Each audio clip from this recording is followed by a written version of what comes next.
Hello everyone and welcome back to another edition of the Belgian Football Podcast. My name is Ben Jackson and I'll be your host once again. And as always, I'm joined by Joris and Scott. Joris and Scott, how are you guys doing this evening? Hi guys, hello everybody. We're ready for this week because it's that time of the year when if you're a technical director or an agent, your phone is red hot. Definitely. Even though in Belgium transfer window closes only in a week, I think most deals will be completed in the next, before the release of this episode, probably. I'm sure lots of technical directors are hoping that that's the case, and managers probably, so they can start planning with their squads. There have been some big moves that we'll definitely talk about during this episode. Let's quickly go through the results before we dive into the matches in detail. Club Brugge went to Charleroi on Friday night. They won that one 3-1. Genk beat Salang away from home 4-0. Cercle Bruges and Zuid Waregem continue their struggling starts to the season despite performances. They drew 1 apiece. Leuven left it late to beat Oostend 2-1. St. Truiden beat Mechelen 3-1 at home. Ghent lost 2-1 to Antwerp at home. Kortrijk lost to Standard 1-0, which was the end of Belgian in Kortrijk. We'll talk about that. Union won the derby, the Brussels derby. They beat Anderlecht 2-1. And Eupen came back from their horrendous defeat last week to beat Westerlo away from home 1-0. Let's start with the Charleroi Club Brugge game then. It seems to me that I watched the bit of this game where Charleroi were the better team, which was kind of like the opening parts of it. Lots of the ball for Club Brugge, but Charleroi were trying to hit them on the break. They started slightly differently to how you'd expect. No Marco Ilamicha, he was dropped to the bench in this one.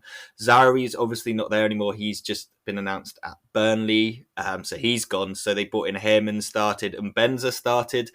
And I have to say, guys, it's the first time I've seen Clinton Mata absolutely rinse for pace by Mbenza. I never thought I'd see that happen, but Mbenza looked pretty quick up there. Didn't have much else going for him in the start of this game. However, Charleroi did take the lead in this one. I think it was Mbenza actually with the cross, or Chatswai, one of those two with the cross across. And poor Simon Mignolet probably made his first real mistake of the season, just palming the cross straight out to Morioka, who was so calm and composed with the finish. And that gave Charleroi a deserved 1-0 lead. However, Club Brugge did come back, and within the space of a couple of minutes, they were level just half an hour later. Ferran Jutgler, what a start to the season he's had. Ball given away by Charleroi in the middle of the pitch. Club Brugge play it really well into the striker's feet. Bit of a scramble, but then he gets it back again and he slots it away to make it 1 apiece. 36th minute, he picks it up in far too much space on the edge of the box. Looks like he's going to shape to shoot from the edge of the box, but he cuts inside of the defender, dribbles a little bit more, then smashes it past Kofi to make it 2-1. Yeah, he's just had a fantastic start to the season. Kasper Nielsen then finished off the scoring for the champions. He slotted in the 58th minute. Really nice kind of play along the edge of the box before it found him. Fantastic result for Club Brugge. Defensively, they still struggled a little bit. However, going forward, they looked pretty decent. And in Utrecht, they've got a man in form. They've also just announced Roman Julemchuk. They brought the former Ghent man back from Benfica. Record signing for the Belgian Pro League. They've also brought an Onyedika from Midtjylland in Denmark, the central midfielder. So the squad is really starting to come together. And I don't know, guys, I'm quite looking forward to a Julemchuk-Jutgler partnership because I think there's plenty of goals in that. Yeah, I think that's a fantastic pickup and actually a tremendously exciting one. When I first heard wind of this over the last couple of days, which is kind of quite late, I wasn't sure whether there was anything in it, but actually it happened really, really quickly. And it's really nice actually to see a bit of quality coming back into the league because we've lost a lot of quality this summer, which happens cyclically every so often, of course. You know what I mean? That's not unusual here in Belgium, but it's just really great to see a really well-known, exciting player kind of returning a little bit sooner because I didn't think he would be back at all, actually. So welcome back, Chuck. And you're right, Ben. I think that partnership with Jutgler could be proper banging stuff. And I actually thought if this happens, this is the sort of signing that should guarantee them the title because even though they have the issues at the back at the moment, the back line's unsettled, it's conceding, it's not getting as many shutouts as they would like. I think that would be compensated for in the short to medium term by that sort of firepower up top where, you're almost guaranteed a certain number of goals. I think it's still probably too early to say how Jukla's going to do. He certainly started very, very well, and we should praise him for that. But I would like to give it another few weeks, because you know how these things can always work. It might all stop next week, and that might be it. So it's still too early to get too excited about them. But I think they've got all of the ingredients to complement each other. And he's proven at this level as well. And I think he's got decent European experience now, Yaremchuk. So he could add some firepower to them in Europe, which makes it another great signing, and definitely worth the money, because they've got the money. On the game itself this weekend, I thought Charleroi weren't bad. I thought they played pretty well on the whole. They just didn't really take their chances. That was the difference between the two sides. Bruges had the quality to get them over the line here, and they used it. Admittedly, they allowed Jukla really to, particularly with the second goal, which was particularly good, I thought, to run at the defence. So both defences were on off mode for chunks of this game, a bit slack. But I think if Charleroi had just been a bit sharper up top, then I think they could have got more out of this game than they did, because actually they weren't bad. Yeah, the first 20 minutes, 25 minutes, Charleroi really were flying, even, I would say. But yeah, somehow they switched off afterwards, and they paid for that with 3 goals against them then. And by then the game was basically over. Back on Yaremchuk, well, I do think indeed that it might be the case that this is a title-winning transfer, but I will also give a few caveats or nuancings. He only scored one season more than 10 goals in a pro league, so all your goals for scoring and firepowering, it might happen, because of course this was his last season, so it's definitely possible that he just increased and that he got used to the league, and now that's his level. But we'll still have to see. So at the moment, that's that. Secondly, there's the price. You don't need to worry about that too much as Club Brugge, but if the price is cited is correct, it's weird that in a sense, flopped player actually would go for more than the price, or more or less the same price as he went to Benfica, and they will recuperate all the money. So that seems a bit weird in a way, but I guess he was also not their first choice, and as you mentioned already, the transfer window is almost closing, so I guess that could add a bit to the price. Additionally, this other additional caveat, he also played together with Tusenali at Gent in that half a season, and that did not really bring them that much. Okay, they improved a bit during the playoff 2, but playoff 2 and not playoff 1, and that were also 2 great strikers or attacking players. A nice, good combination, fitting combination that did not bring that much of a immediate impact at Gent. But yeah, definitely a good player. So I'm not saying that. I don't think, but just nuancing a bit and keeping us a bit hopeful of it still having a league that is competitive. But I do feel like this could indeed be the tilting one, that's a tilting transfer that could bring. It's at least the most high-profile transfer, and almost doubling the previous transfer records. If you count that still from Soa, who will now move on to the bench because of this transfer, most likely. By the way, that's the irony a bit. But of course, there was also the other transfer in between. That's the transfer record that stood for 1 day, Onyedika, which is potentially maybe even more important to bring the balance to the midfield. But we'll have to see. But definitely they did buy now. Eventually, they brought in a few high-profile reinforces, and I personally also feel like this is probably what will put them out of sight. But not everything is still to play for, of course, and there's some nuances to make still. Yeah, no, I agree kind of with both of you. My initial opinion was that it was the kind of, it made them title favourites. And I think you're right, Joris. I think Onyedika is part of that equation. For me, like him and Yaremchuk were like, as a combination, the two that did that. Because I think if they'd just got Yaremchuk, there's still that kind of, that presence in the midfield that they would have needed.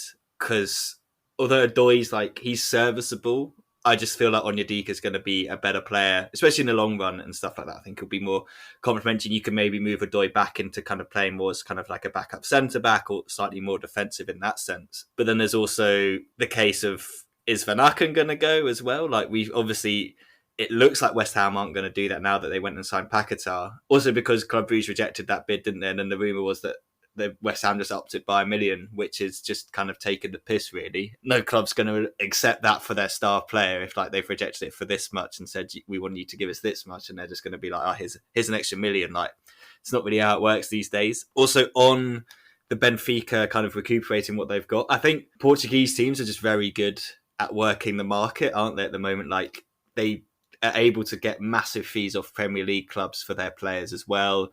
I just feel that they've done that quite well. And I also, like you, I was surprised that they have recuperated the entire fee. You'd think that he'd have probably come back for a little bit less, considering he wasn't first choice. He didn't light it up in the sense that what people might have hoped he would when he went to Benfica. He was kind of like second fiddle in their kind of striking options. So I'm glad he's back. I enjoyed watching him play, but yeah, hoping that it keeps the league stays competitive. But I definitely think Club Brugge are kind of the title favourites now for me, although they were already number one in my kind of list of who's going to win the league. So they've kind of extended that a little bit more with these two signings. Plenty of time for other teams. I mean, a couple of days, a couple of hours to kind of get some other players in. Let's move over to the team that is currently leading the standings, Genk.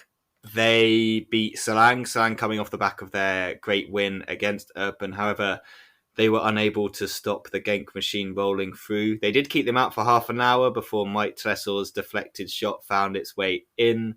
What a great start to the season he's having. Joseph Pansel as well. I think he's been pretty decent to start this season. Considering the injury to Luca Oyen, he probably wouldn't have been playing as many games. With Oyen out, he's had to fill into that slot.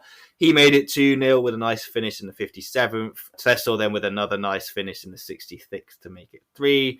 And a couple of minutes later, the game was pretty much completely over if it wasn't over already. Christophe Lapointe with a fantastic finish. Unfortunately for him, it was in his own net. This performance, I guess, on paper, when you look at it in terms of the result, it was probably one that was expected. What was your impression of the game, Joris, from a Genk perspective? Struggled a bit in the first half. They were in control of the game for sure, but they did struggle. They did need, despite the penalty as well, the Heine missed the penalty as well. They did need a shot from distance rather than a real clear-cut chance.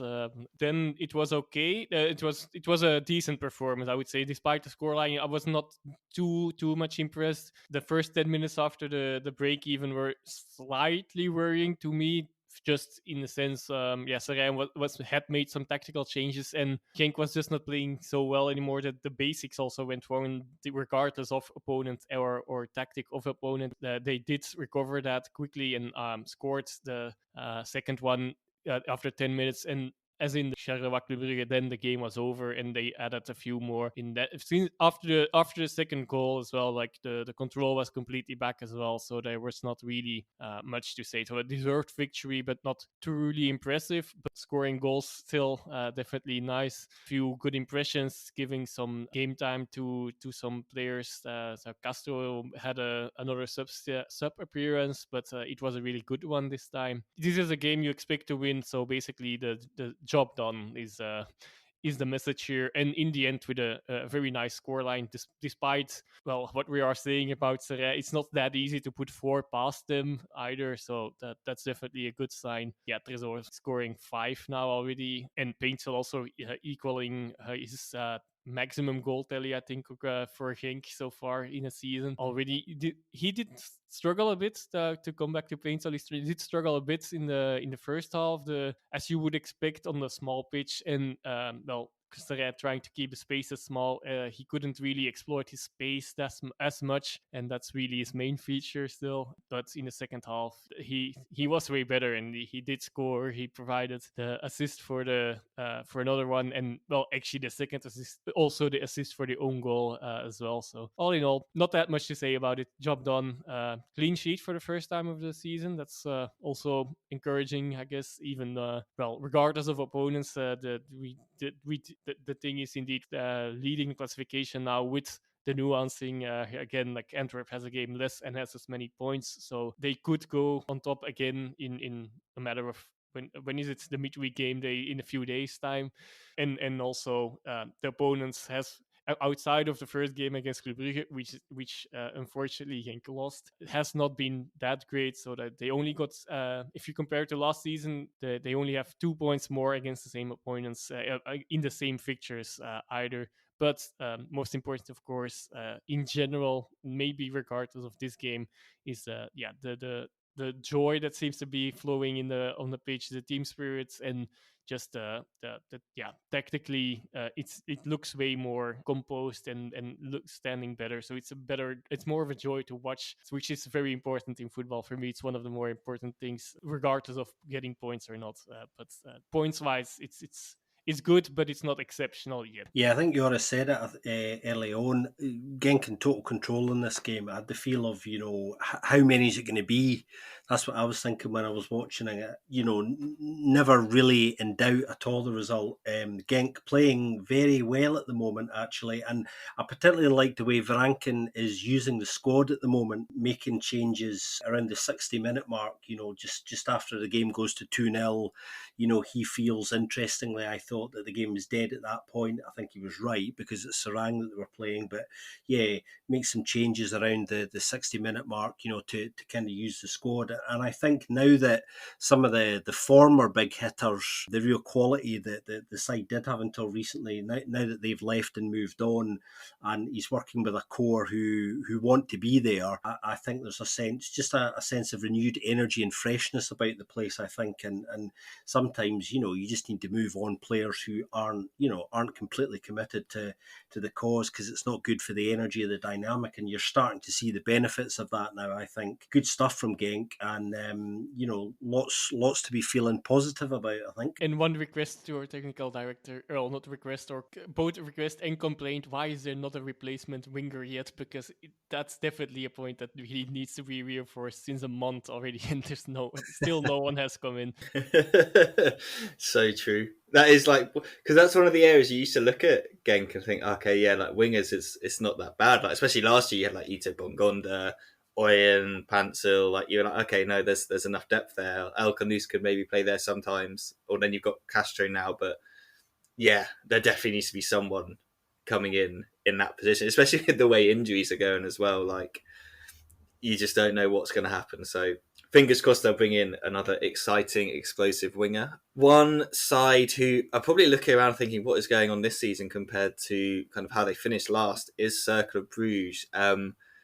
They hosted Zorta Varegem, and despite some reasonably good performance from Cercle, they have only got one win so far this season, and that remains the case. They took the lead in this one. Nice little throw-in routine from the home side. Throw-in comes in. Denki holds it up and flicks it along to Ueda, who smashes it home to make it 1-0. Al Cercle didn't score more goals than this. 23 shots they took, only 6 on target, 61% possession. So they had all the ball, all the chances. However, only finished 1-1.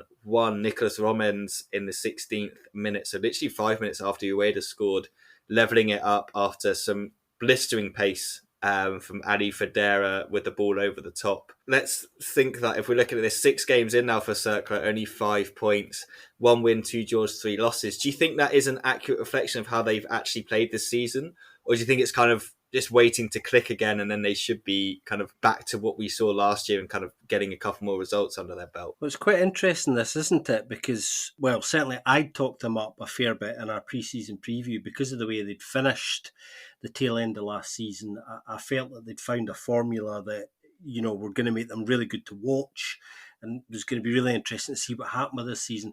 I mean, obviously they've had a poor start. That goes without saying. My feeling from having watched them for a few weeks now is, and I haven't done any digging on the numbers, so I don't know if the numbers stack up here, but in terms of the visual test with the eyes, I kind of feel that they're not managing to hit the same levels of aggression and intensity for a consistent period through games that they'd managed to hit and maintain in the second half of last season. I think that's part of it. Obviously, there's been a few wee tweaks.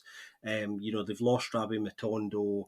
Aida's come in, and he's got his first goal now. So obviously that's going to help because he didn't quite hit the ground running, which is understandable. He's come in, different language, different culture. I think there's an expectation, particularly in players who come from Asia, who are going to need a little bit longer to kind of adapt. And I think that's fair enough. But yeah, I just think they're just not quite hitting the intensity markers and the aggression markers and the pressing markers that they were last season. The numbers might contradict that, so I just want to underline that I haven't seen the numbers, but that's my feeling about it, having watched them. They were actually, for the first half an hour in this game, they were actually very, very good. They started really, really well. They hit the post twice within the opening 3 minutes of this game at the weekend.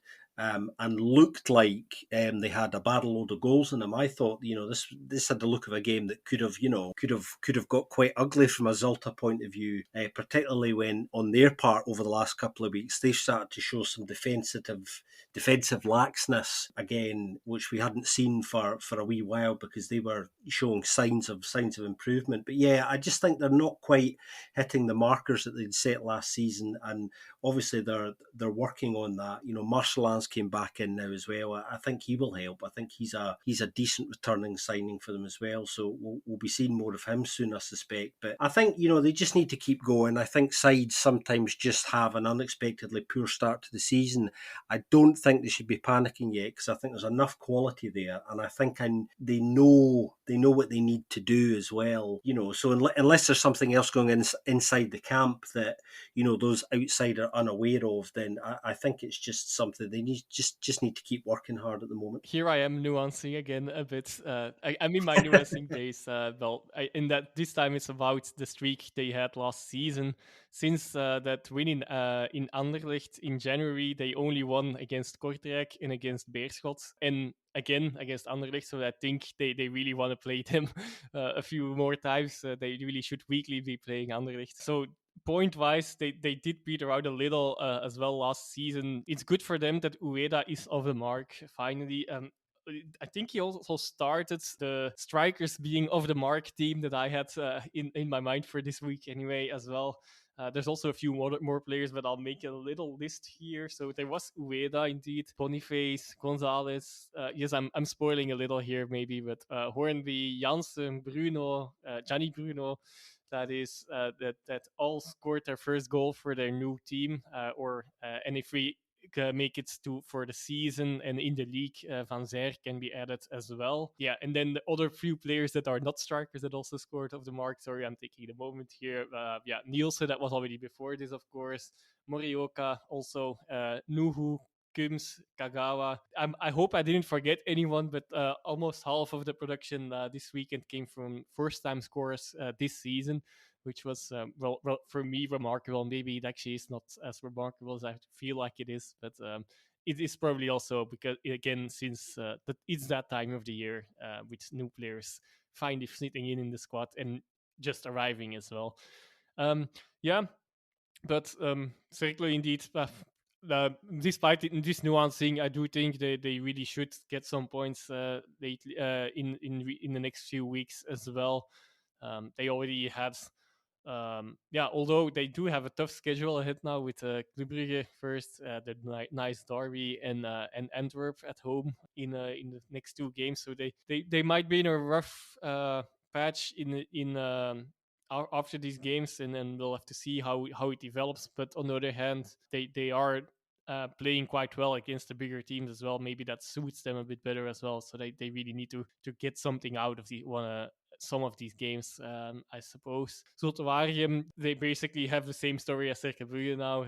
They are exactly level on points, just scored a few goals more, which is encouraging for them, I guess. Still defensively not great, not too shabby either, and they already have had a few tough opponents as well, of course. Cercle Brugge, by the way, of course, as well. So nothing too worrying as of yet for both teams, but they might start worrying if this non-winning streak continues, of course. I think it was nice to see Nicholas Roman score again. I think he's been a decent pickup for them so far this season. And on Circle, I agree with everything that's been said.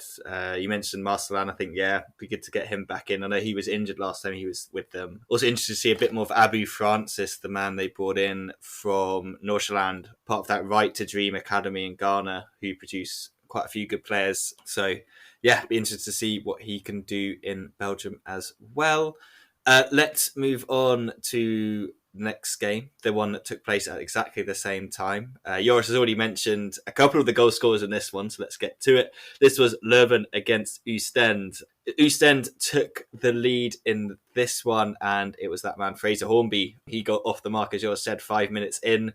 Quite a nice little kind of poacher's goal from him, but good to him to get off the mark. And especially with Mac Targay off Durrell Zaragoza and completely frozen out anyway, could be quite important as a striker because Ambrose hasn't really been scoring the goals for them as the striker. Interesting, David Atanga was dropped to the bench in this one despite being basically their top scorer. So that's quite an interesting development there. And that's how it stayed at half time. It was 1-0 to Oostend. They had quite a lot of shots in this game, so 15, only 5 on target, but more than the home side Leuven. However, in the second half, Leuven got back into it within 51 minutes. Mario Gonzalez with a really, really nice finish on his debut. He looks like he potentially could be the striker that they've been looking for, which would be massive news for them and kind of changes their trajectory a little bit. We were concerned about the striking situation now. I think the rest of the squad looks fine. It was just that area. So maybe Mario Gonzalez is going to be the one. And in the 90th minute, Matthew Mertens got the winning goal. The captain now, who's been linked with the move to Club Brugge, but with these recent signings from them, it probably isn't going to happen, and they'll be delighted to keep him because he's so important for everything that they do. Good win for Leuven. That's 2 on the bounce now, pushed them up into 4th place. On the other hand, Oostend started really well with those 2 wins. However, since then, it's 3 defeats in a row. Guys, are we starting to see the Oostend we thought we were going to see? I know it's quite early to say that 6 games in, but we were surprised with their winning kind of those 2 back-to-back wins that they put together in the performances. They've now lost 3 in a row, albeit this one obviously quite unlucky in losing in the last minute, but we were concerned about them before. Have they shown enough in these performances despite the defeats to kind of allay those concerns, or should we start to get worried that this is going to be kind of what we expected from them? I think in truth it's probably a bit of both for me. I still think they're going to have a pretty inconsistent season. I suppose the key question is, when are they going to have their real dip?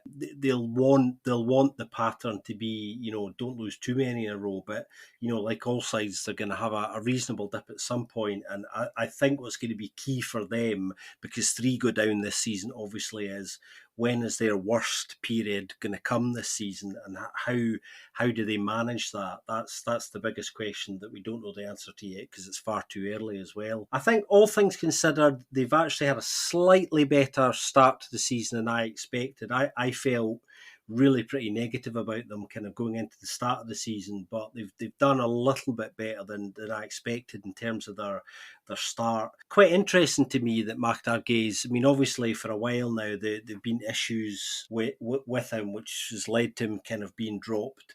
And after that, there was no real way back in for him, which is why he's now heading out. Fraser Hornby obviously is now going to be, I think, the main man. They're going to expect him to kind of carry the load, and actually he's kind of started all right, so those signs are positive. But yeah, I think it's going to depend on just, how consistently positive they can be. It's just important that Oostend keep picking up points, I think.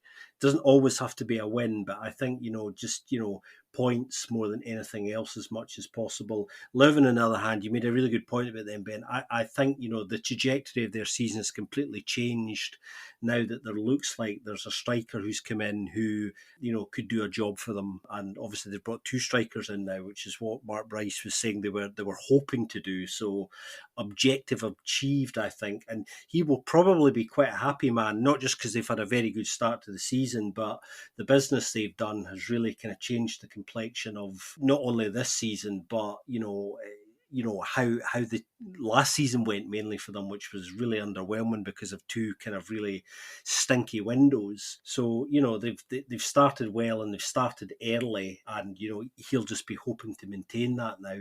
He'll be delighted to get that one over the line. I only saw the highlights in this game, actually. I didn't see this one live because I was watching the other one, but the fact that they were able to get this over the line so late as well is another big plus for them, because that's not something they were able to do too much of last season. Amen.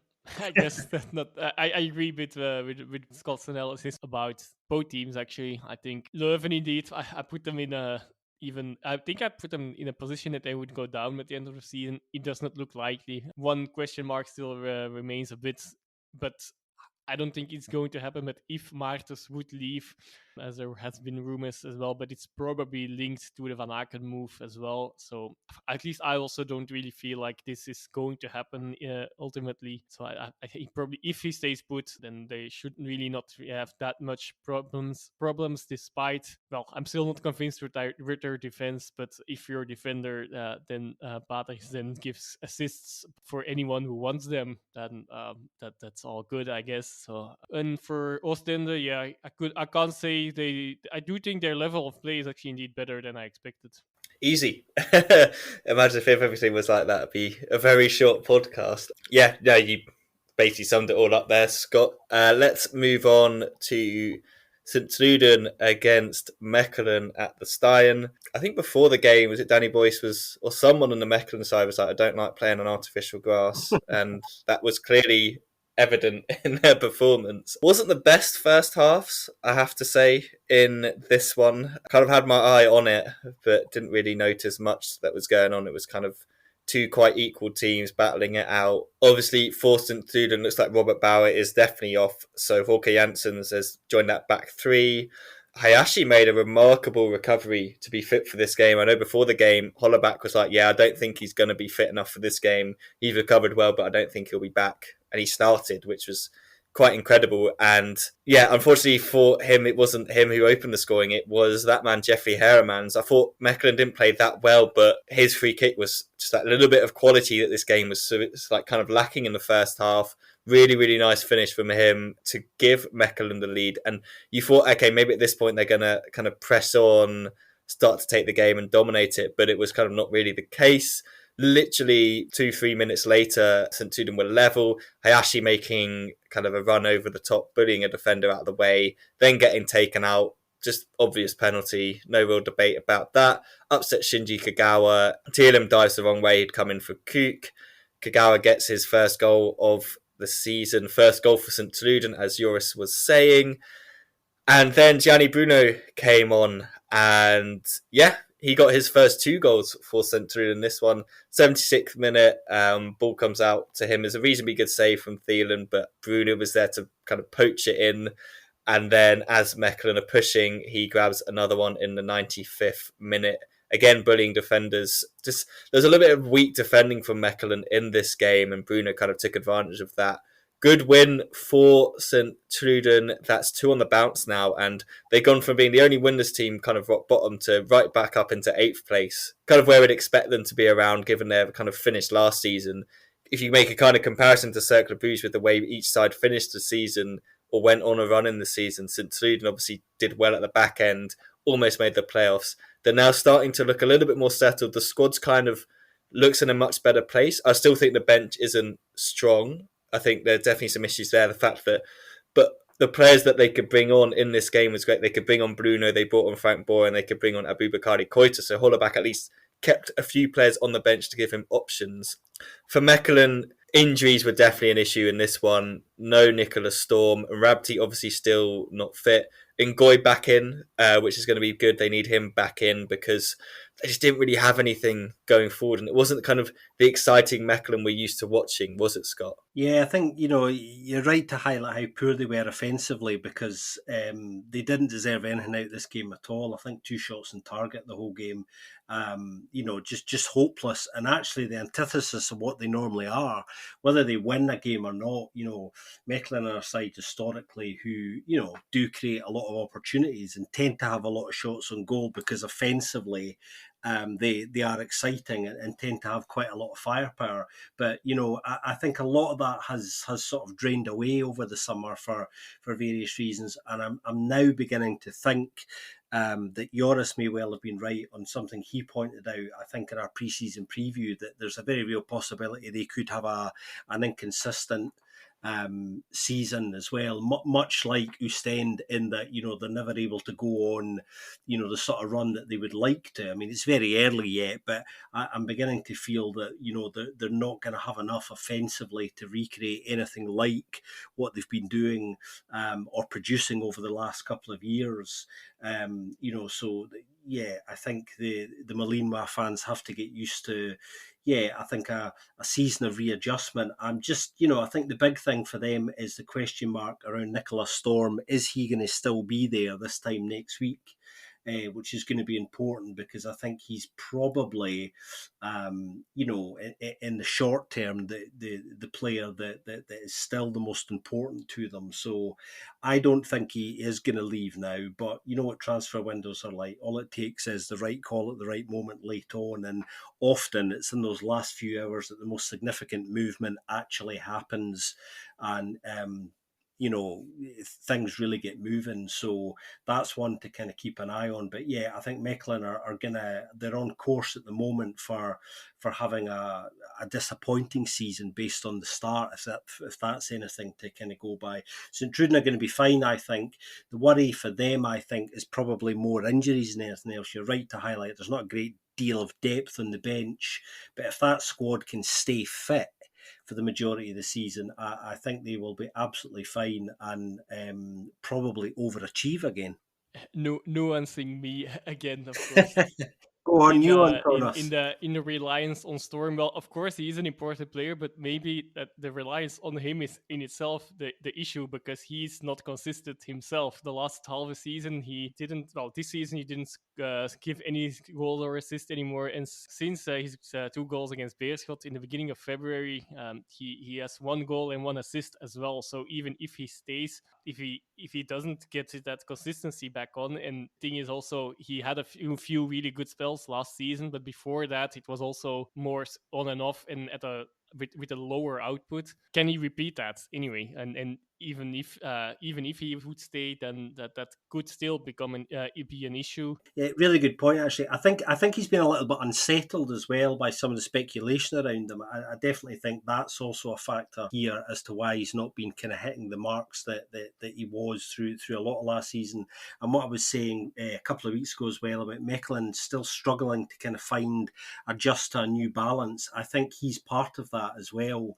The relationships he had with, the likes of Kuipers, I think, were kind of quite important. And I think, he's not clicking with the likes of Ngoy or Jonas Malady yet either. So they're still struggling to find a recipe for consistency that's going to produce the same level of output. So it's difficult. And that's why I was saying I think that, it could be a bit of a topsy-turvy season for them all in. Yeah, I guess that was the point I was going to make. Regardless of him staying, I would not really change my opinion on that, but it could become a bit more of an issue if he wouldn't stay and nobody comes in to replace him over the course of the season. A few players should come back as well, which should help as well come out of injury. And on Sint-Truiden, indeed, two wins in a row now. Good for them, and they seem to be, well, because of these 2 wins, they gave themselves some breathing room. I prematurely already started to worry a bit for them 2 weeks ago. But 2 wins later and everything seems fine, and they're in the middle of the pack. I think they will be happy because they only lost once so far, and they are really like the middle team. 6 goals scored, 6 goals against them. Yeah, I was just about to mention that 6 for 6. It just seems so Sint-Truiden, doesn't it? 6 goals scored and all that. And getting Bruno to score is going to be massive for them. If they can get double figures out of him, that'd be great, and maybe a couple out of double figures out of Hayashi. That could be quite a nice partnership if that's the way they want to go. A couple from Okazaki, who knows? Yeah, on your kind of Nicholas Storm discussion, I think at the moment the key player for Mechelen is Jeffrey Heremans. He's kind of been making things happen for them this season. So, I mean, if he were to get injured alongside them, the others, you're kind of wondering where the creativity and goals are going to come from. But I think, let's see what they look like when they get players like Nrabti back and some of the others, Lavalley and all that. So, but it's not been the exciting Mechelen that we're used to watching. Let's move to the big game on Sunday, which was Ghent against Antwerp. Antwerp coming off that disappointing performance against Istanbul Başakşehir, which saw them have no European football this season, which then kind of ramps the pressure back up on Mark van Bommel to do something in the league really. Like, you've got to be challenging for the title without Europe. You've got to take advantage of other teams having less rest than that in between matches. They didn't start very well in this one. Sven Kums within 10 minutes, giving Ghent the lead from a free kick. I think they tweeted something out about this being his 600th game professionally, so fantastic achievement from him, still going strong right into his 30s. I think it took a deflection, though, on its way in. Ghent had the lead. However, then the man we thought would never score for Antwerp got his first goal, Vincent Janssen. Bizarre defending and goalkeeping from Ghent. A little bit of a pinball in the area, just kind of head tennis from everyone. Frey kind of heads it into a really nice, dangerous area just on the edge of the 6-yard box. And Roof doesn't come. No one deals with it. Janssen's there to just smash it in. And it was nice to see the rest of the team looked absolutely delighted for him, especially Mikkel Frey. He looked absolutely delighted for Janssen. When you consider that they potentially were going to be rivals for the striker spot, they were both starting in this one. It was Frey who then gave Antwerp the lead from the spot on the 27th minute. Unfortunately, he then also got injured. He was kind of nursing an injury before this one, but then he was also picked up the injury and wasn't able to continue, which will be a massive concern for Antwerp. However, they were able to win this tightly contested game 2-1. That means, like Joris said, they are leveled on points with Genk, continue that perfect start to the season with 5 from 5. Just looking at kind of their kind of stats and statistics, 3 goals against as well. It shows that defensively they've been really, really solid. Toby Alderweireld seems to have been a really good purchase. Pacho has looked pretty decent as well to start the season. Defence is looking nice and solid. Goal scoring hasn't been the massive kind of big thing that we wanted them to see. Obviously, they have got 10 and 5, so that's great. Goal difference of 7.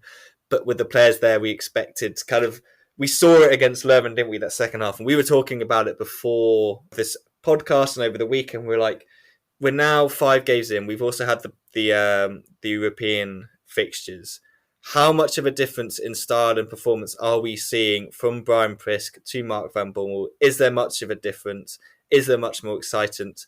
Because under Prisk, they were still pretty solid defensively, and that was never the issue. It was the other end that people were frustrated with. So, Scott, I'm going to hand over to you on this one. Have you seen enough of a difference between that, and what did you think of their performance against Ghent this weekend? They look a little bit less vulnerable, so I think you're right to highlight defensively. I think there has been an improvement, and I think that's the most noticeable thing for me. Whether that's down to Alderweireld alone yet, I don't know. Haven't done any deeper digging on those kind of defensive numbers, but that could well be the case. I think the one thing here I would point out is, we were having a bit of a joke about this over the weekend while the games were going on, weren't we? That there is this thing with Mark van Bommel that he tends to start very, very well at most of the clubs he's been at. In particular, when he was at PSV, I think they won something like their first 13 games, but still didn't win the title and still lost his job as well. So obviously, it's still too early to say, despite all of the signs being very positive to them. My gut tells me they're still a little bit short. I still think they're missing something. And at the moment, it's still so early that I think all we're looking at here is just a really good start to the season. I think maybe over the next 6 weeks or so, we'll have a clearer indication as to whether, their season's going to pan out anything like what they want it to. We don't know whether this is just a fast start yet. And like you say, for a lot of last season, they were actually getting very good results, albeit the performances really weren't interesting or impressive at all. And it's kind of the same. I mean, I have to be honest, I'm not particularly enjoying watching them any more than I was last season. So I don't think from an entertainment point of view, they're more interesting or exciting to watch at the moment. The worry would be, obviously, we don't quite know the nature of Michael Frey's injury yet, whether he'll be back soon or whether it's a bit more serious. Didn't look great when he came off, I have to say. He was hobbling very badly and looked like he was in a lot of discomfort. So that looks like it might be more than some kind of muscle strain. We'll just need to wait and find out, because if that is the case, that could change the entire complexion of the season, and actually the complexion of the next few days more than anything else, because that would mean they would almost certainly have to go and bring in another striker before the start of next week, I would imagine, if that turns out to be a bad one. Story of this game from Ghent's point of view, again, didn't play badly. I just just wonder how Hines doing at the moment, because he did very well to kind of keep a lid on things for what was a bit of a wild game from a VAR point of view. I was a bit like him. I wasn't sure about some of the decisions while I was watching it, but having had a chance to go and look at most of them again, I think they actually got most of the calls right in the end, which is as frustrating as it is in game time, is probably all that really matters. The interview did not deliver as much as you would expect from him, but still, he was quite critical and definitely gave some nice critiques. Not only him, I think, who was it? Ngade, he went even further. He went more about it's a conspiracy against Ghent, even in his interview. So, yeah. Let's put it on the emotions of after the game, and I completely understand that as well. Though, like, it's just bad refereeing basically that made this. Even though I agree, I think all calls in the end were probably right, but if they all go against you then in that time span, and the referee doesn't make it the right call in the first place, that says more about the refereeing, I guess, than about the anything else. On Antwerp, nuancing me again, not on Antwerp itself then, but on Van Bommel, of course, with that streak with PSV. Of course, that was against a very tough opponent in Ajax. I think it was the Ajax that reached the semi-finals of the Champions League that year, and it's difficult to beat them as well in the league, despite starting off so well. They were not that far behind despite that. So it is up to the others in Belgium if the streak continues to stay close enough, because of course they will not win. Well, I would at least guess that they will not win 30 even 34 and 40 games this season. But you need to keep on their tail and then see what happens now. Of course, it's indeed a bit too early to tell. I would just not really say, but just because of getting out of Europe, that they will be so happy that they will be that it's a good start of the season. I guess they'd rather, or many people would rather have lost one game in the league, but went through to Europe. Although, again, nuancing myself here as well, this might be a blessing for them for in the league to have a less busy schedule, focus solely on the domestic competitions. Of course, the cup is also still there. As both of you, I guess, I'm not getting too much entertainment value from them at the moment. Unfortunately, the same went for Gent in this game. For entertainment value, unfortunately, we needed the referees and the VAR decisions, because for the rest, it was not that great. Good for Janssen to get off the mark, and with Frey, we'll have to see. Of course, last year we also contracted seemingly very, very difficult injury against Charleroi. I believe it was also in August. 2 weeks later, he was already on the pitch. But yeah, of course, they will miss him in a few weeks. I guess no news yet. They still lack a bit of creativity. It looks like they are going to bring in someone there on the wing, creative winger. Does look like Kelvin Stengs is going there. And for striking position, Overmars must have said apparently that they would not bring in another striker regardless of the result of the diagnosis of Frey's injury. But I would not bet on that, despite that. If he said that out loud to anyone, I would not necessarily take these words for granted. I could see them bring someone a different type of striker in. Yeah, it might be worth another type of striker just to kind of mix it up a little bit for them up front. I guess as well, I didn't mention that Ghent obviously got absolutely battered by Moni Nicosia over 2 legs on the scoreline, which was massively disappointing. However, part of us are probably kind of all in agreement that there'd be a good side in the Conference League again, so it's actually probably better for the coefficient, and they'd have a better time of it in that competition. But so obviously they're both coming off those pretty disappointing results at the weekend, so maybe that kind of explains why the game was not the best in terms of quality. The game that followed lacked quality, that's for sure. Kortrijk against Standard. Don't know why I thought this would be a good one to watch. Part of me is like, just there's something I just want to watch Standard play just to see if there's any hope for their team and stuff. I just feel like there's a story there waiting to happen. This was Belashin's last game in charge of Kortrijk, and it's not hard to see why. Not much really happened in the first half, that's for sure. Kind of things of note, Nikolai Askin was on the bench for Standard in this one. Osha Davida, who Standard recent side, he was on the bench as well. Gideon Lamkozy was straight into the starting lineup. No surprise there for Kortrijk. They really need some sort of injection of excitement and creativity. Satoshi Tanaka was also on the bench as well, the recent signing from the J League, who looks like he could be an exciting prospect. There's quite a few people talking quite highly of him. However, it was 0-0 at half time in this one. And then 76 minutes into the game, you can see I've skipped right ahead there. Kevin Van den Dries gets himself sent off. And after that, literally 7 minutes later, the only player on the pitch with massive amounts of quality finally makes it show. Selim Amala picks it up after Kortrijk lose the ball on the halfway line, dribbles into their half, smashes it into the bottom corner. That's how it finishes. Belgian gone. Ronnie Dyler's delighted. The Standard fans are delighted. Selim Amala is potentially going to sign a new contract, which would be wild if he does. I'm quite shocked that he would do that. But if that's what he wants to do, that's what he wants to do. It's good for the Standard because he is their one kind of player of quality in this game. And it was that, wasn't it, Scott and Joris? It was just one moment of class, distinguished two teams that have been having a really poor season so far. Yeah, not much in this one indeed. Amala is not in the list of players of the mark because he seems to be their main striker at the moment, the one player doing something on the pitch. This was not really. I didn't watch that much of this game either, but it was good to see Lamkalze. I guess in his making his debut, and he found the team. The performance was not to write home about.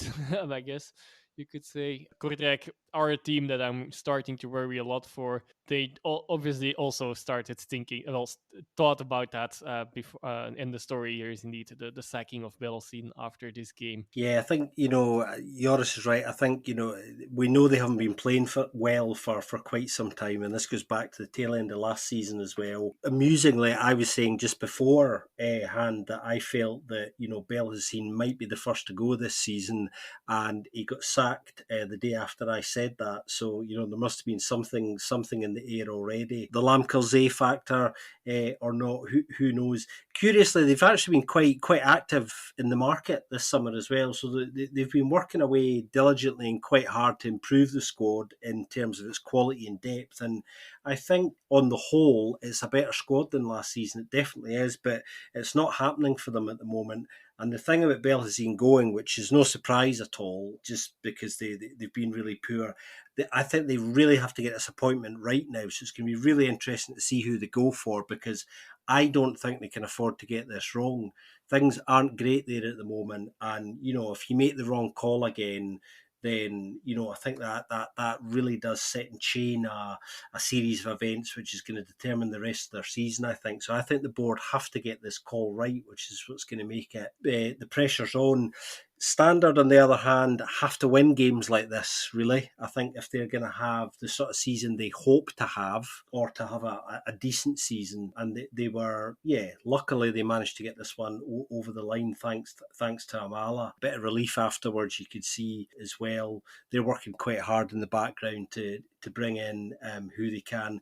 We were treated, of course, to the rather amusing sight now, of course, of Patrick Berg was in the director's box as a guest of Standard and their new sporting director, Fergal Harkin, because he was very close, it seems, to agreeing a loan to Standard.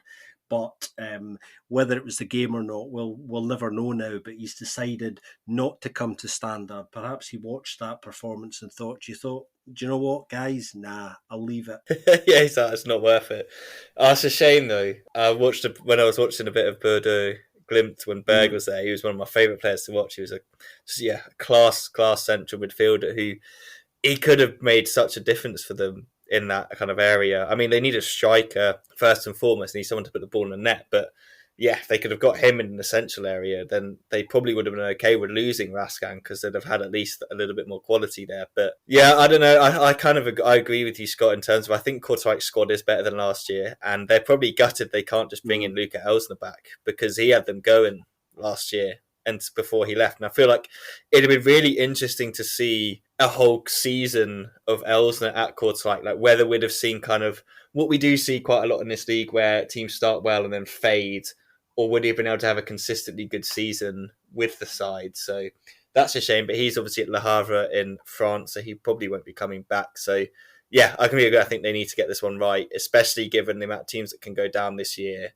and they are in danger at the moment. The way they're performing, of certainly being one of those teams well in the mix for relegation. So yeah, we'll obviously keep everyone updated with that, and I'm sure Scott is ready to do a deep dive on whoever their new manager will be when that is announced.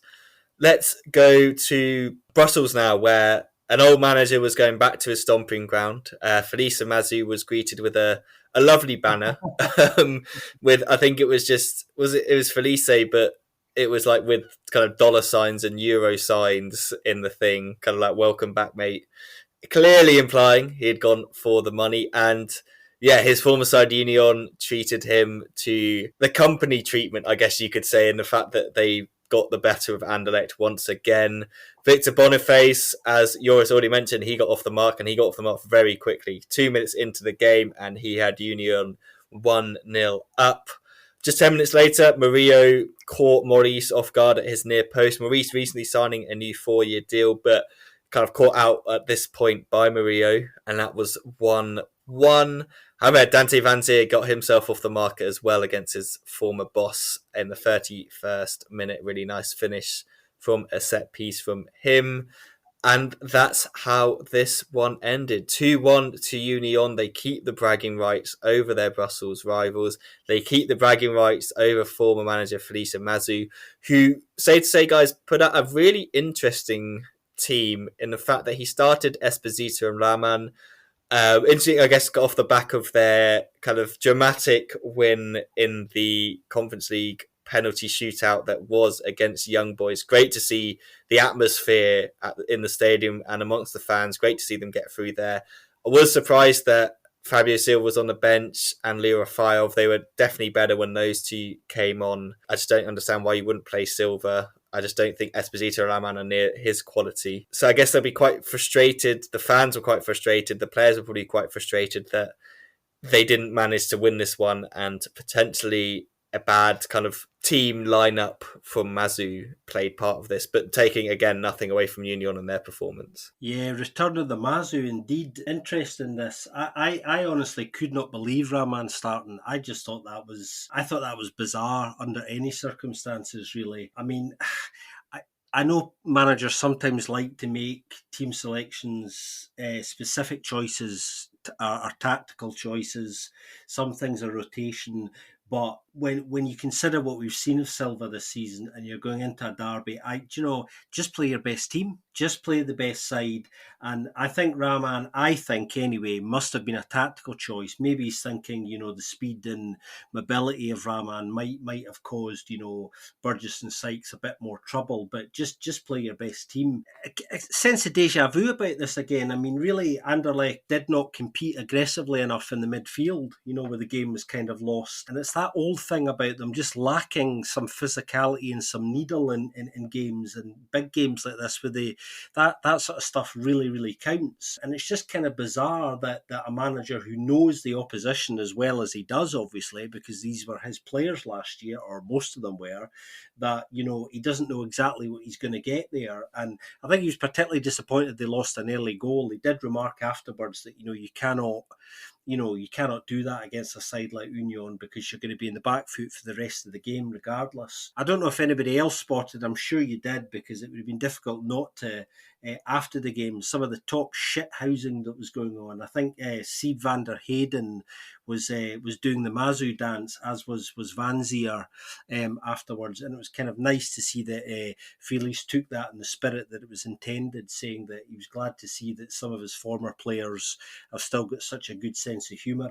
I thought that was nice. You certainly expect the fans to be a little bit more acerbic, but on the whole, a positive reception for Felice on his return to Park Duden, as he should have been. Great things were achieved there under him. Interesting as well, another point in this game, but which I thought was kind of quite intriguing, Wesley, who'd been talking up Mazu just this week and leading up to this game, saying that he felt it was important that Anderlecht had a change of direction and style, and Mazu was the right man for that. He wasn't very happy when he came off, And, he exchanged, I think, some quite frank words with him, and in a way that was a wee bit surprising, I thought, considering he'd spent the last few days talking him up. So that was an interesting one for me. What about that Van Krombrugge save, by the way? That was a fantastic save. Another inch higher, and that's a goal. But that was a great moment, I thought. He has that in him, of course, sometimes. Yeah, I'm still sitting on the fence of what I think about this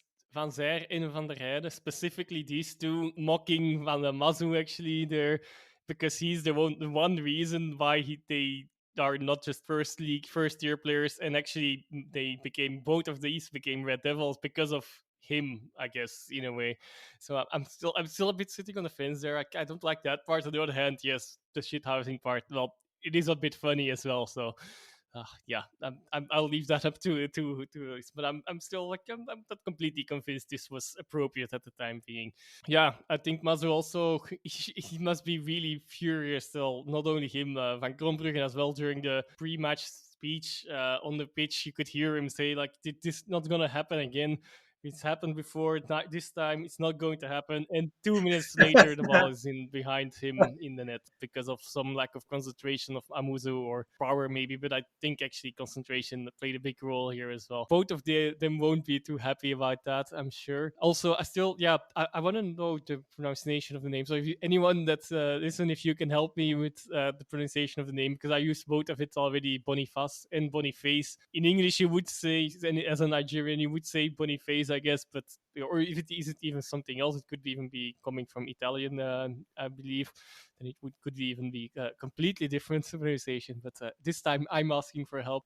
I'll switch to Boniface until further notice. No, but yeah, he did get a nice goal. It was a really well worked finish. He probably should or could have gotten one more, or at least an assist in that second case. The ball went wide there. Yeah, Union have actually a great start of the season, I must say. I did not expect them really continuing on this flow for so long. And then there are no real signs that this will change quickly. And with Boniface, they got a real nice striking addition that they really needed as well. I felt they will sometimes have off games, I guess, against Mechelen, but they will have a decent season again. I'm quite convinced about that now. And Anderlecht Mazu, then 3 losses in the first 9 games. That's a bit too much, to be honest, given the opponents. The world would have looked different for Mazu already if the penalty kicks would have gone differently against Young Boys Bern. If they would have been knocked out there, and then this loss, and then this week a game against Ghent as well could be heating up really quickly. Now I think because of the qualification, he bought himself some time, but there are like these performances against Cercle and Union. Even though at the end of the game they created a few things, they really deserve this to lose this game, and Union should have killed this before. They still have some off games that you really cannot have, I guess, or do not expect from a team like Anderlecht, like the game against Cercle and the game this weekend. And I didn't really watch it myself, but I've heard the game against Young Boys actually was also not so great for most parts, regardless of the outcome of that. There's definitely still a lot of things to improve, and the consistency, the word has fallen a few times in these episodes. It still goes for Anderlecht as well. For a real titles contending season, they will need to bring that consistency. It's not too late though, so I'm not excluding that the possibility of that still happening, but that really should still come. Yeah, and like you guys, I also didn't get the striking lineup of Anderlecht either. It looked a bit strange. Yeah, I watched that Young Boys game, and I think second half they did pile the pressure on Young Boys, and they really should have taken lead. It looked like Esposito had given them the winning goal. He scored a really nice finish, but just offside, which is quite frustrating. But then, at least they got through on penalties. But that was a stressful experience. They have a lot of things to give to Ron Krombrugge after that. I think, like you said, in this game, he obviously made a fantastic save, and he does just have that in his locker to pull it out of the bag when he needs to. But good win for Union. They'll be more than happy with that. We'll also talk about kind of the group draws in a little bit, just kind of have a little look over what teams have got what.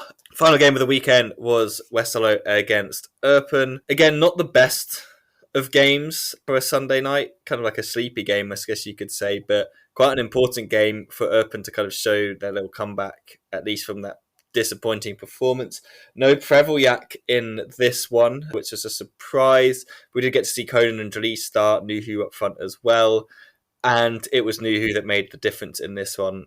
Into the second half, it took until we actually saw a goal. I thought this was destined for a 0-0. Urban didn't actually defend too badly. Moser made a couple of decent saves. Pashus at the back, or I can't really pronounce his name at all. The new signing who came over from Mechelen played pretty well actually on his first start for Urban. Showed a good bit of pace as well to kind of make some saving tackles, but it was Steph Peters who, with a fantastic crossfield ball, which found Isaac Nuhu, he cut inside and put the ball into the back of the net. Westerlo did have a chance at the very, very end of the game to equalise. Steph Peters kind of turned from hero to zero after his assist. He with the handball in the box. He gets yellow carded. Penalty to Westerlo, 93rd minute. Up steps Deeks, and he misses it. Bit of a shame for him because he's kind of been their best player this season. He's been the most creative, the most forward-looking. You get to see some of Halil Akbuna, the man they brought in from Turkey, who's quite exciting to see. Douglas was dropped for this one in favour of Lyle Foster. Didn't really work. Looks like Bernat has picked up an ACL, which is a massive shame. Another ACL injury at Westerlo. It's just, we can't get rid of these flipping ACLs. Like, who needs them? Just get rid of them. They're just causing too many issues. But impressed with Urban. They kept a clean sheet. They got a win after that terrible performance against Solang. You could see the relief on all the players' faces.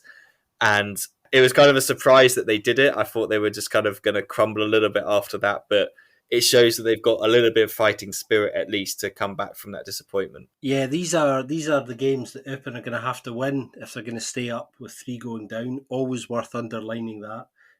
Because people obviously keep forgetting and need reminded of that, and that makes what goes on in the bottom of the table so much more intense than normal. You're right, Ben. It did look like it was going to peter out this game. To be honest, all the action sort of pretty late on. Moser definitely worth a shout. He had a really good game, I thought. Prevoljak, I think, had a minor thigh strain. I think that was the reasoning given as to kind of why he didn't make selection in the end. They were just protecting him, so I don't think there's any transfer activity related in that, although I did wonder at first, so we'll see, but certainly haven't heard any whispers of anything, so I do think that's related to a thigh strain rather than a move. I think Westerlo are going to be all right. I've seen enough from them in the early stages of the season to be pretty confident that they're not going to struggle, even though they've now had a couple of nasty injuries. Their home form, as I was saying a number of weeks ago, is going to be very important generally, but they're going to be absolutely fine, I think. Talking about their home form, they should not lose against the team that got their first away win since September last year. Though, on the same, adding to that, also of course. I'm just going to say, I think that's more nuancing. yes, definitely. And on the other hand, that's also adding to your point of these are the kind of games that Urban need to win. Just away games in general will do, I think. So this was a good start. Of course, you were more looking at opponents or tied games to pull them over the line, and they really did that. Good job to them. They played. I thought they played quite well, although not creating that much. Quite a sleepy game indeed. A perfect way to fall asleep as you're at the end of the week of a busy weekend. But they did get a nice goal, and there was some action in the end. Moser also had a really great save, I believe, in the first half. The end of the first half already, where to a Dirk shot that really went in, and he repeated that feat at the back end of the game with the penalty save as well to get them over the line. I guess a deserved victory. I'm not completely concerned about Westerlo yet, but there's definitely one to keep an eye out for in a negative way. I believe, I expected them a bit, judging by the very start of the season, I expected them a bit higher up, and then 2 important players getting ACL injuries. Will they be able to replace them? I do think they should be fine, but there's some extra factors for them now that complicate things a bit. But so far, so good for them, of course, still. But you could also say the same thing, of course. This would be a game that they would need to win as well. So that same goes for both teams here. And Urban got pulled the largest straw this time. Good win for them, and they really needed that to bounce back. Yeah, no, definitely. And you say it's a good game to fall asleep to. I don't know if it was just I'd done a triathlon in the morning, so I don't know if it was that made me sleepy. But blimey, I was like lying in bed watching this, thinking, "Oh, this will keep me awake. I'll watch this." And I was start to fall asleep, and then I heard the commentator shouting. I looked up and then knew who had scored. I was like, "Oh, fair enough." I was very happy that he scored, because so far still I was thinking, I was already preparing my notes mentally, like, oh, the second 0-0 of the season, but nope, so far not. Still only one. Not a bad tally after 6 games. No, yeah, I'll definitely take that. I think you're right in terms of the injuries. I think they'll be okay because of the positions that those injuries have been in. I guess like Jackie and Bernat, I think they have enough cover for someone like Bernat. They can play Van der Kabus, they can play Akbunar. Obviously, with the striker, they've got Vatakela, they've got Foster, they've got Douglas. The one area I do worry is if there's the centre-back injury. I don't think their centre-backs have been great to start the season, but that's a position that I would be a little bit concerned if they get injured, because they basically got Ravel Tajir, the young Turkish centre-back who's unproven. So if they get an injury there, that could be an issue. Apart from that, I think they'll be okay, but I agree. I think it's definitely one to keep an eye on. I think we're going to have a really exciting relegation battle because of the 3 relegation spots and because of the inconsistency of so many teams. I think this is going to go right down to the wire. Unfortunately, for some teams, that's going to be heartbreak at the end of the season. For others, it's going to be elation at just missing out. But I think for us, it's going to be exciting and it's going to keep it interesting going right through to the end. I think a lot of teams are going to be involved right up until the final few matches. To your comment about the replacement, yes, in quantity, that's definitely true. But to put it in numbers, to get comparison to last season, of course, a division lower, they lost 20 goals and 4 assists with these 2 injuries. So can they also replace that in, well, maybe not the same quality, but in enough quality at a top tier? That's the question. Yeah, no, exactly. And I think that's what's been quite surprising about Tua Dix's performances, because his numbers last year weren't that impressive, if I remember rightly looking through, and I didn't really expect him to be as prominent and as he has been this season for them. Like, he's been really, really impressive. So an interesting one to keep an eye on, especially like you said, Joris, can the numbers be replaced with what they have? So let's move on to just quickly look at the European group stage draws. Just kind of a little kind of instant reaction from you guys and myself, obviously. So let's go Champions League first. Obviously, it's just Club Brugge in this one. They've been drawn up against Portuguese giants Porto, Spanish side, one of the premium Champions League performing teams of the last decade, I'd say, Atletico Madrid, and then Bayer Leverkusen from Germany. So they get a German team again, like they did last year. Obviously, they don't have PSG and Manchester City this year, so that's a slight little improvement, I guess you could say, from last year, but still a pretty difficult group.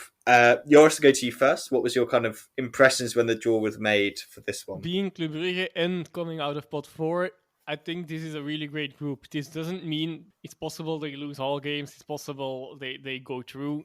It's all a bit all to play for. I've used that phrase a bit too much over the last couple of weeks, but this is definitely the case here, and I think that's in a way the best you can hope for at the moment. It's also good that they play, I believe, Leverkusen at home. What is it, in less than 2 weeks' time already? Now in 2 weeks' time. While Leverkusen have not really started so great at the season this weekend, so maybe they're already getting out of their negative form, but they won't be on full speed just yet by then, I believe. So that will be a crucial game. If they can win that and they're on a good track, okay, we'll still have to see, because the last season they also started relatively well. Last few seasons started really well in the Champions League, and then by the end the difference in quality in the end at this level showed. But I do feel there's no Manchester City or PSG here, and They missed out on all the big teams except Atletico, but Atletico is also a team that's not necessarily that good. That doesn't go for all the high scores all the time, and on a bad day from them, they could drop something in a group stage. It's not that they're cruising through the group stages with 6 wins out of 6 at all times. Porto, always a difficult one, but it's possible, I guess, in Leverkusen as well. That of course they are underdog in all 3 of these matchups, but in all 3 of them they are not completely without any chance, as you would have imagined against Manchester City. It's all up to them. If they can perform well themselves, they can maybe manage to get third spot and maybe even second spot. Yep, I think Joris said it could have been so much worse. Having said that, I honestly don't see too many points here, actually. Yeah, I feel like they have to beat Leverkusen at home and then at least not lose to them away. I feel like they're the team you're looking at and thinking like they can be inconsistent as a side. Porto, I don't know. I find that Portuguese teams in the Champions League, like Porto and Benfica, they are like just good. Like they've got the experience of European football, tough places to go and play, good crowds that you're going to get there, so they're going to be difficult. But if you can like stay unbeaten at home, potentially, I feel like that is a possibility if they can kind of draw with those 2 teams, beat Leverkusen. Who knows? Like at least try and get third and drop into the Europa League. I think realistically, third would be a fantastic result. But yeah, I agree with you guys. I don't think it's the worst possible group they could have got. Let's quickly go over to the Europa League. Obviously, only one team for us in this one as well, which is Union.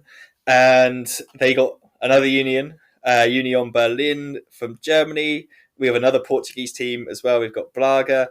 And then we have Malmo as well from Sweden. So I don't know. This looks like an interesting group for you for Union to get. I think there's lots of interesting kind of matchups in this one, and quite an open group. It's not like a group of death. It's not the worst. They didn't get like a United, a Sociedad, a Lazio, Olympiacos kind of style team. It could be they definitely have a chance, don't they, in this one? I mean, it's going to be difficult. Like Union Berlin are a very good side, Braga are a good side in Europe, Malmo a good Swedish side. But it seems like it's going to be quite an interesting group. Yeah, I think this is a great draw for Union, actually, and I suspect they'll be absolutely delighted by it, as they should be. Very exciting group, actually, like you say, kind of quite even on the whole, and I definitely think Union can get out of this group. Yep, I think I agree. At least in the third place or Conference League spot. Yeah, I mean, I just went and had a quick look at how Braga are doing this season, and top of the league, 1-3 drawn 1, scored 17 goals in 4 games, including a 3-0, a 5-0, and a 6-0 in their last 3 games. Only conceded 3 goals, and that was in a 3-3 draw with Sporting Lisbon. So that game's going to be good. If Braga are going to be playing this sort of football, like I'm very much looking forward to them against Union. That could be a really exciting one. But blimey, what a start to the season for them. 14 goal difference in 4 games. Top of the Portuguese league. Obviously, they played a game more than Benfica at this point, but definitely not a team to shirk away from. And they're one of those teams that always seems to be in Europe as well. So, yeah, I've got a lot of respect for the Portuguese league. I think I said that last time as well. So, anyway, let's now move on to the Conference League, where we have 2 teams. Anderlecht, they've got Bucharest, Silkeborg of Denmark, and our old friends West Ham are back again. Elsewhere for Ghent, another Swedish side. We've got all the Nordic teams this year, guys. We've got Djurgården from Stockholm. We've got Mold as well, this time from Norway, and then Shamrock Rovers from Ireland. What a group this is. This Group F is such an interesting group. There's so many interesting teams that we don't really get to see much of, especially a team like Shamrock Rovers from Ireland. Obviously, if you follow the Nordic Football podcast, you know probably quite a bit about Djurgården and Molde. And then, yeah, Silkeborg, Bucharest, and West Ham. From my opinion, I think Ghent's group is probably a little bit easier in that sense. I think Anderlecht should be looking to at least finish second behind West Ham in that group. They should be better than the other 2 teams in there. But like we've just spoken about, they've been slightly inconsistent. So again, the Conference League delivers some really exciting groups, doesn't it? Yeah, I think it's a decent draw for Anderlecht. It's not horrible, so it's not too bad. I think again, what I would say about them at the moment is after the Ammonia debacle, which was ultimately pretty embarrassing. I think that's the only way we can describe that. Then, although looking at that draw, I think that's quite good. I still have no idea how they might do. But I remember us having a very similar conversation last year about this as well, and they went on to win the group comfortably and do okay in the end. So we'll see if they can get Ammonia out of their system when the group stage kicks off. Yeah, it's difficult to not just look at the moment and try to look through that, definitely. So yeah, let's hope. Yeah, I would say indeed Gent should actually win the group. Anderlecht, well, I agree with your assessment, Ben. Actually, so like Anderlecht should be able to get to second place, and both should be able to get out of the group that way. Yeah, definitely. I'm going to try this time to get to that West Ham away game. Can't remember when it is, but try and get to that Anderlecht West Ham game because I wasn't able to get to the Genk one last year. Before we go, let's dip into the second tier. Just a quick roundup of the scores in this one. So Standard's second team, they beat Dender 1-0. That's 3 consecutive defeats for Dender. Lommel beat Young Genk 3-0 to stay top of the league. Anderlecht Futures left it late to draw 2-2 with Beveren in a weirdly quiet King Baudouin Stadium. It's a weird kind of place for that game to take place. There was like no one there. Denzer drew 1-1 with Verton. My man Suleiman Ann scoring from the penalty spot for Verton. What a player. And then we had Club Next beat Molenbeek 2-1. Quite a surprise result. And then Serge Tabakoy with the winning goal against Beerschot. That one finished 3-1 to Liesse. Scott, 3 games into the season now in 1B. What's your assessment so far? Well, I mean, I think it's too early for anybody to get too excited. Conversely, it's too early to get too despondent, and I'm aiming that really at Beveren, who've had a massively disappointing start to the season. But, you know, we're still early, only 3 match days in. Obviously, Lommel and Lierse setting the early pace. One of the most interesting things I took away from the Challenger League actually this weekend was, and Ben mentioned the game at the King Bedouin, the massively empty King Bedouin for Anderlecht Beveren. Apparently there was no beer available either. What's that all about? What's the point? Not even no beer, but just like, yeah, indeed, the whole catering there was no catering inside the stadium, but yeah, does not make sense. Bizarre. What a bizarre situation. Those poor travelling Beveren fans dealing with no food, no beer, and then conceding very late on must have just been like, not the best day out. Anyway, I think that probably wraps it up for this week. As we said, we will keep you updated with whoever the new man is going to be at Kortrijk. Hopefully they'll announce that quite soon. Quickly going over to our fantasy league. Michael de Klerk is still top of the league. Dieter van Hoot in second. Peter van Vin down into third now. And I'm in fourth. Jumped over Alex Muzio, who's dropped right down into ninth. Probably quite busy with the transfer window, so we'll let him off there. And then, yeah, Volt Eki in fifth. Yeah, still all to play for in the fantasy league there. But yeah, I think that pretty much wraps it up for this one. As always, Joris and Scott, thank you for taking part in another episode of the Belgian Football Podcast. A delight as always. See you next week, everyone. Yeah, glad that we were 3 again. Yes, it's good to be back as a 3, that's for sure. If you like what we did as a 3 or even as a 2, leave us a review on your podcast app of choice. And do get in touch with us if you want to talk about anything to do with Belgian football. Our DMs are open on our Twitter account at all times. Basically, you can get us in touch with us personally as well through that. But once again, thank you. Oh, sorry. Yeah, we have. Sorry for interrupting the natural flow of things, but we haven't had any questions lately, so it would be nice to get some questions again. Yeah, absolutely. Especially with the end of the transfer window, I'm sure there's plenty of things on people's minds. So yeah, nice. That was a nice kind of jumping in there, Joris. We appreciate that. So yeah, if you do have any questions, please do get in touch with us in the usual ways. But once again, thank you very much for listening to this episode of the Belgian Football Podcast, and we'll see you very soon for another one.